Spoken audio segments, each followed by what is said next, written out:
Welcome to the Caerusnet podcast. Today, I'm really excited to have Jake Rux with me. Jake is a legacy. We'll talk more about that in just a second. He's a Caerusnet legacy. And I always like to ask uh, guests on the Caerusnet podcast, who told you about Caerusnet? Because Caerusnet is absolutely a pay it forward organization. We count on our happy and satisfied referral family to share it with people that aren't in the family yet. So, Jake, let's go down memory lane really quickly. Tell me how this went down. How did you learn about Caerusnet? Hey Steve, yeah, thanks for having me on. I'm thrilled to be here with you. And the funny thing is, I learned about Caerusnet through my dad. He's a financial advisor with Edward Jones out of Pinckney, and he's been with you for over 11 years. It looks like 2012. So Yeah, you've known him for quite a few years, I think. absolutely. And I really appreciate that because I always say family's not going to steer family wrong. And does it feel weird at all, just out of curiosity? Does it feel strange at all to be on a business team with your dad? No, my dad and I have a really good relationship. We have a lot of things in common. So we we spend a lot of time together. And at some point, maybe after I started owning a home, it kind of like turned from like a father son to like a friend relationship. So That's that's been really cool. All right, awesome. Thank you, Clint Rux, for referring your son.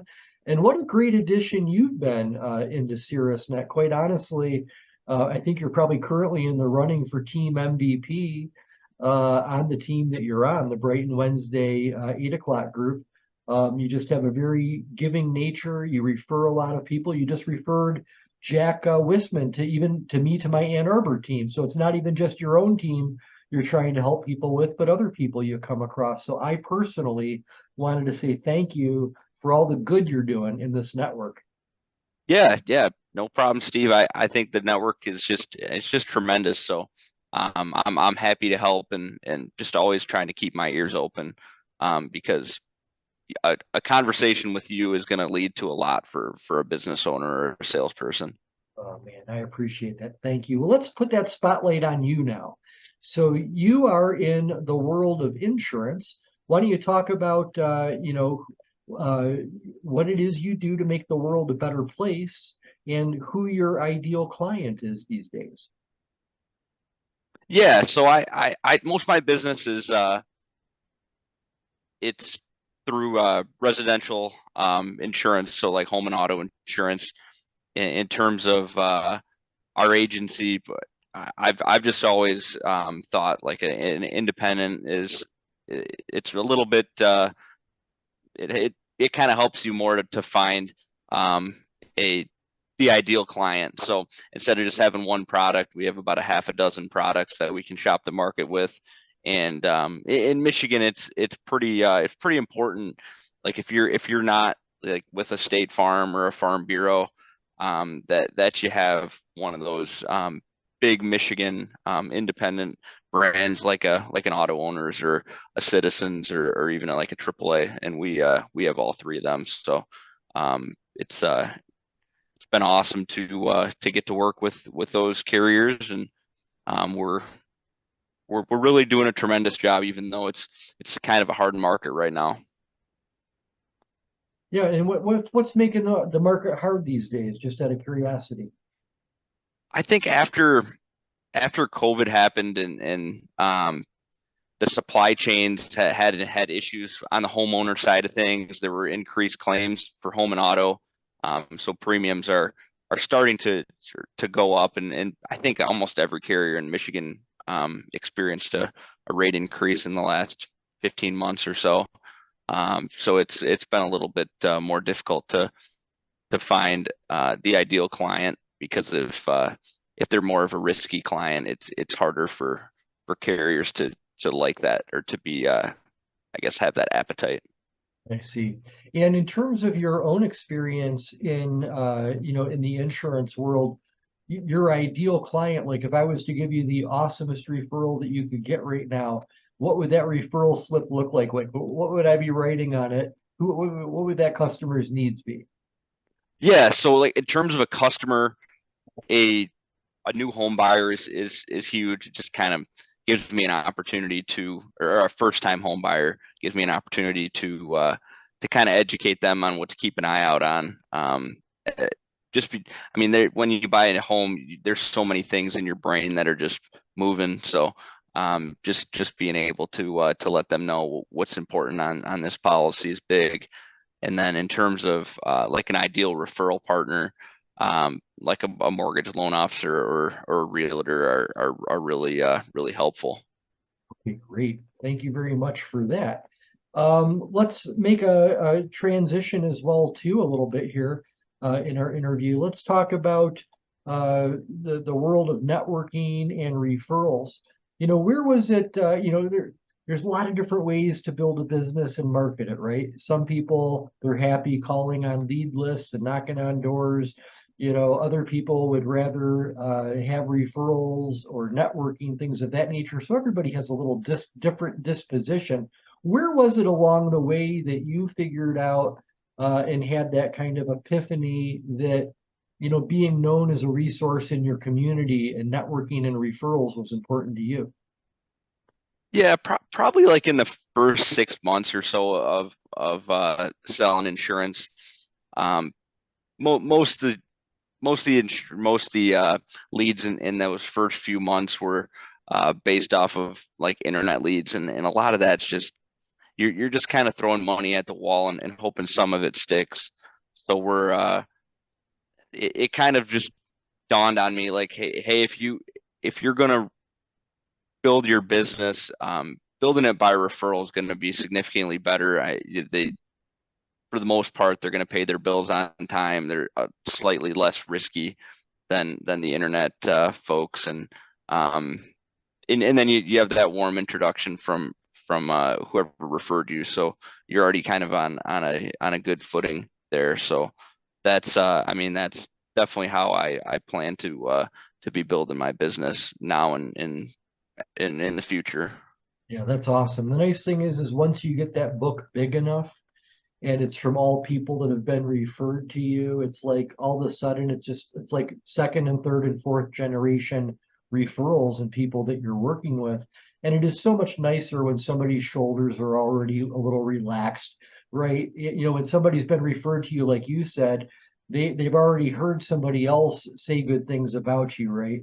And somebody else went to bat for you, that somebody that the person you're talking to trusts and respects the opinion of. So you don't have to kind of fight through are you the real deal or not versus those people that are filling out forms on the internet that are getting contacted by two or three other agents as well too. My goodness. I always say like referrals are the cure for the common cold call. That's a good one. I gotta keep that one. I've never even heard of that. That's hilarious. Okay, so let's jump into your Caerusnet team. So you're on the Wednesday 8 o'clock Caerusnet team. It's an early morning team, but make no mistake, this is a team that shows up with energy, like it's a 1 o'clock team. I really love our Wednesday 8 o'clock group just because of the good energy that goes through that group.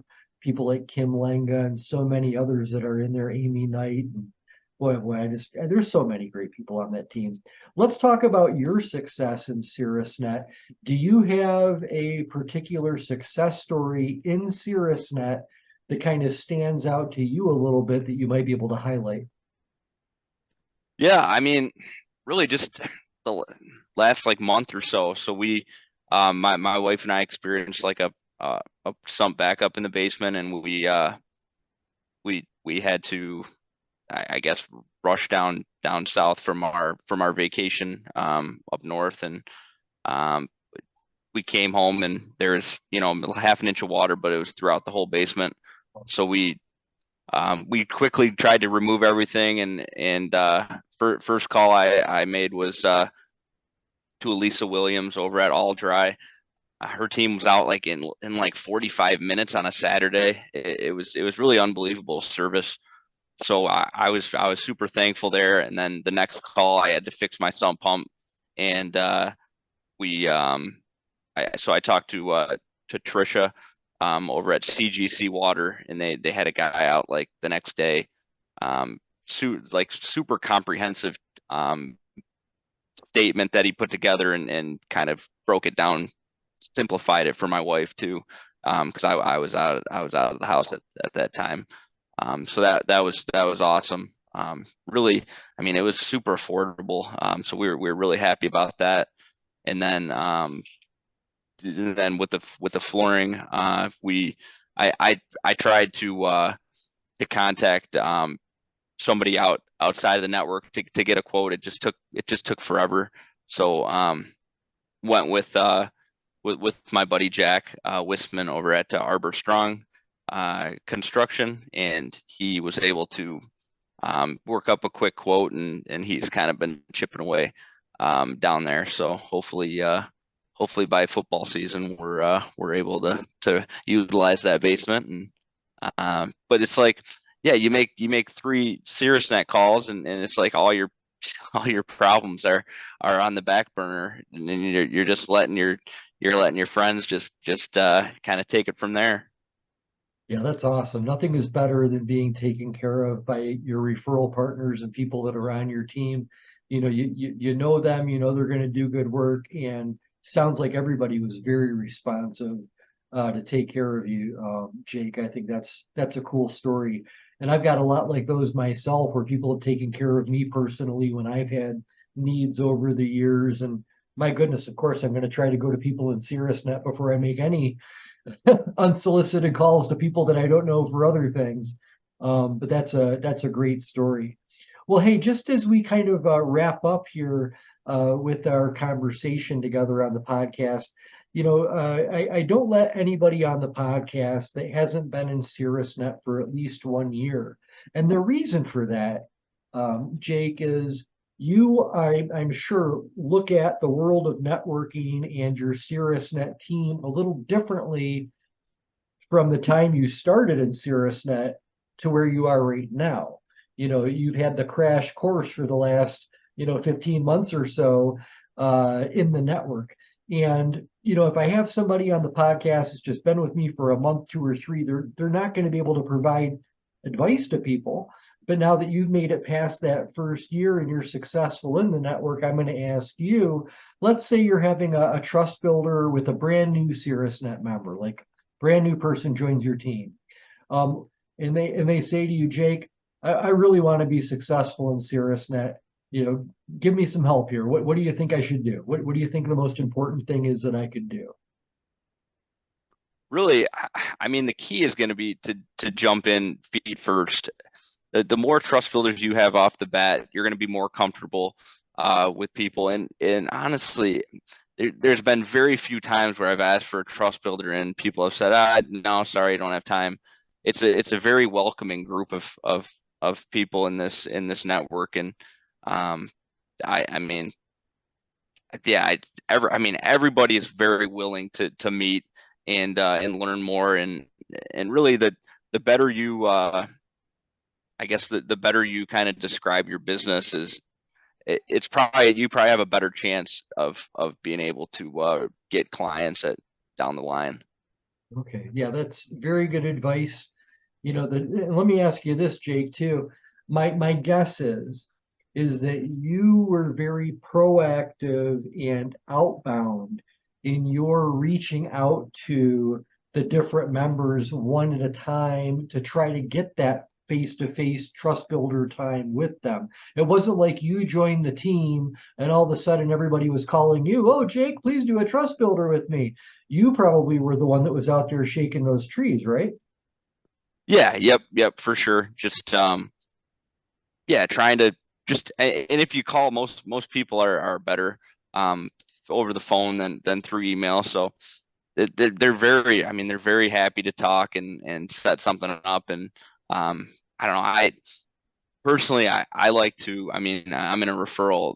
My business is very driven on referrals. So I try to meet have 5 or 6 trust builders a week, and that's going to kind of compound over half a year, over a year. And really, I mean, really make it so that my face is out there, and and give me a great opportunity to refer out to other people in the network. There's a lot of awesome business owners that I've met over the last year plus, and would have never met them if I didn't reach out. Yeah, that's right. And the other cool thing is when you have those trust builders, you get to understand, how did somebody get into business? What's their story, right? What's their area of expertise? And, one of the things I really like about you is you like to ask people, how can I help you? What can I do for you? I mean, it's so important to be somebody to step up first and say, I want to help you. And when you do things like that, reciprocation happens. And that's a nice place to be. Yeah, yep. I always try to either say how can I help you, or what's like a ideal referral partner. Like, it's hard for me to leave if I leave a conversation without asking one of those two questions, I failed that conversation in that trust builder. So just being able to just trying to understand the other person's business is very it's super beneficial and very important. Okay, awesome. Jake Rux, legacy Caerusnet member. So glad to have you in the network. I'm excited to share this story with everybody and looking forward to a continued wonderful journey with you down this referral road, my friend. Thank you, Steve. I appreciate you having me on. And how many legacies right now are like father son or daughter son or So I've had husband and wives on the same yeah. team before. Currently in the Brighton network, Darren Urich, he's a real estate agent with Next Home, on my Tuesday 8 o'clock group. He's the father of Jacob Urich from Horizon Yeah. Inspection that's on our team on the Wednesday 8 o'clock group. So, there's another situation where it's a father-son, and Jimmy Plasky and Sydney Plasky on the Wednesday 10 o'clock group. Jimmy's a financial advisor, great guy, and his wife Sydney owns Sunny on the Corner in downtown Brighton. Oh yeah. I still got to swing by there because she gave those awesome gifts at the breakfast. Yeah, she'd love to see you, especially with all that construction going on right now. Yeah. Okay, Jake Rux, thanks so much for being on the Caerusnet podcast. Thank you, Steve. Hope you have an awesome rest of your week, and thanks again for having me. You got it. All the places we